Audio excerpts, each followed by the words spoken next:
Ashley Draper Ward. Could I have parties announced for the record for the state, Oh, sorry. for the defense? Christopher Simpkins.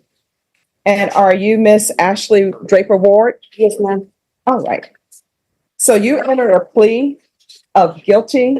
The judge found there was sufficient evidence to find you guilty. According to the plea bargain agreement, the state is recommending community supervision. Have both parties had a chance to review the PSI report, state? No, Your Honor, but we're okay with proceeding anyway because we are recommending. Pause right here. This is a huge moment. When the judge says there's sufficient evidence, that means the court has officially crossed the legal threshold to convict. No trial drama, no jury deliberation. This case is now in sentencing territory. And here's the twist. Even with a guilty plea, what happens next can mean the difference between rebuilding your life or losing years of it. This is where the real stakes begin. All right, defense? All right, any objections to the PSI report? None, Your Honor. No, Your Honor.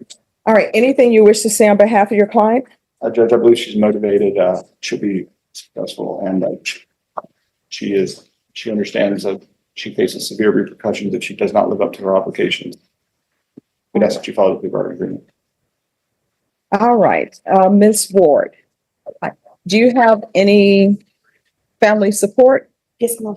All right, who's your support system? My grandmother's All right. And do you have any children? 3, Okay, what are their ages? 5, 6, and 8. And who are they with? My mother-in-law. This is where the courtroom temperature subtly changes. Judges don't just hear facts, they read patterns. Incarceration history plus separation from young children raises serious red flags, especially in cases involving supervision and restrictions. Notice how the questions aren't accusatory, but they're surgical. The court is quietly deciding one thing. Is this a risk or a chance worth taking? And that answer will shape everything that follows. Court is going to sentence you to a $500 fine. That's going to be probated. Yeah. 4 years deferred adjudication in states you may continue to confer. There's going to be 100 hours of community service restitution. I'm going to order you to complete parenting classes. Yes, ma'am. There's to be no unsupervised contact with minors. Yes, ma'am. There's to be regular reporting by Zoom or in person. I'm sorry, Ms. Eckel, if you could move so probation can, yeah. There's to be regular reporting by Zoom or in person. There's going to be anger management. Yes, ma'am. She's going to remain in custody for her Tacoma exam. And they say that's scheduled at August 22nd. Yes.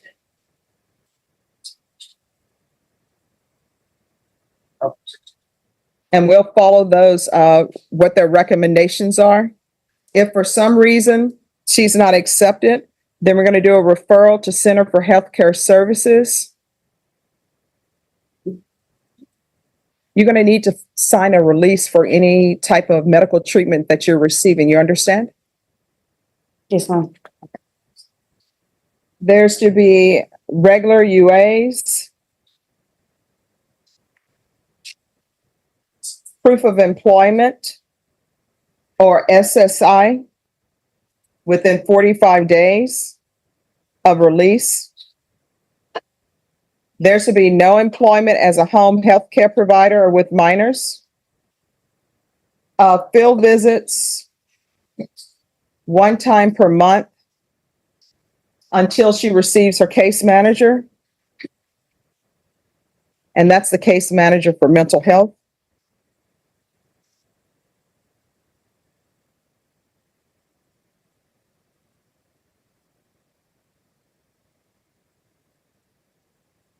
Sorry, just let me check one thing. And This is one of the most important and misunderstood moments in the entire hearing. Mental health court isn't a get out of jail free card. It's intensive, demanding, and relentless. But it's also one of the few systems designed to treat the root cause instead of just punishing the outcome. The judge is essentially saying, I can supervise you monthly, or they can work with you weekly. That's not leniency, that's strategy. And it's a rare judicial olive branch. Also, let's do a referral to felony drug court. And we can also do a referral to mental health court and let mental health court know that if she is accepted to mental health court, the court will entertain a motion for new trial because they'll only accept her if she does not have a open probation case. And the reason why I'm doing that, I think that they will be able to address any issues you have weekly more than this court is able to do. Do you understand? Yes, ma'am. All right. State, are you going to have any objections if mental health court were to accept her to for a motion for new trial? Not at this time. All right. Probation, is there anything else she needs? No, Judge. All right. Is there anything else you need in order to be successful? No, ma'am. All right. Did you review the document entitled Trial Court Certification of Defendant's Rights to Appeal with your attorney? Did you understand it and sign it? I'll move that. Yes, ma'am. Because this is a plea bargain agreement, because I followed your plea bargain agreement, and because you waived your right to appeal, you do not have the court's permission to appeal. Do you understand? Yes, ma'am. All right, we can go off the record. Don't use your mental health issues as an excuse. Do you understand? I understand mental health, but you were involved in a dangerous situation that could have ended very badly for you. You understand? Yes, ma'am. All right. And what's up with all the names? Whose names? My kids. Hmm? My kids. All right. I always tell people, if you're going to put a name on your body, children, mom is usually a safe bet, not your significant other. Okay. Mhm. All right. If you need anything, And now we fast forward. This is the part nobody shows you in highlight reels. Compliance, paperwork, follow through. The unglamorous grind that decides whether second chances survive. Same courtroom, same judge, but the tone? Completely different. Because at this point, grace has already been extended, and the court is about to find out whether it was wasted. feel like they're not addressing it, you can always come back to court. Okay. Yes, ma'am. All right. What's in your ear? Earplugs. I'm sorry. Oh, earplugs. Well, how are you able to hear with earplugs? They're not very good. Okay. How does she get earplugs at the jail, or do they make those? Okay. So here's the thing. I know at the jail, people make a lot of things, but all of that is considered contraband, and it'll get you in trouble at the jail. Okay. Okay. All right. Good luck to you. Thank you, Judge. You're welcome. Rick Contreras. Hello. All right. You have a choice today. Here's your choice. And these are the only two choices you have. You're either going to felony drug court or the state will file a motion to revoke. I'll hear the motion to revoke. And if I find that the allegations in the motion are true, you're looking at 2 years in the state jail facility. Those are your two choices. I'm going to show for it. All right. Why do we need for you to come here to follow the rules that the court has set in place for you? Why do we need to have this conversation when all you had to do was sign? Yes, ma'am. I'm sorry. I didn't intentionally miss. I don't know if I had to fold it or what, but I was really sick. I'm starting up and No, that's not what they tell me happened. They tell me you refused. It wasn't. That's why I refused. I was really sick and I had been sick call, but they wouldn't call me out. No, I don't believe you. Let me just tell you why I don't believe you. If a program has been ordered and you're sick and they tell you, oh, we need to see you today. What you tell them is like, I'm sorry, I think I have COVID. I can't see you today. I'm very interested in your program and I know the judge has ordered and I want to be in it.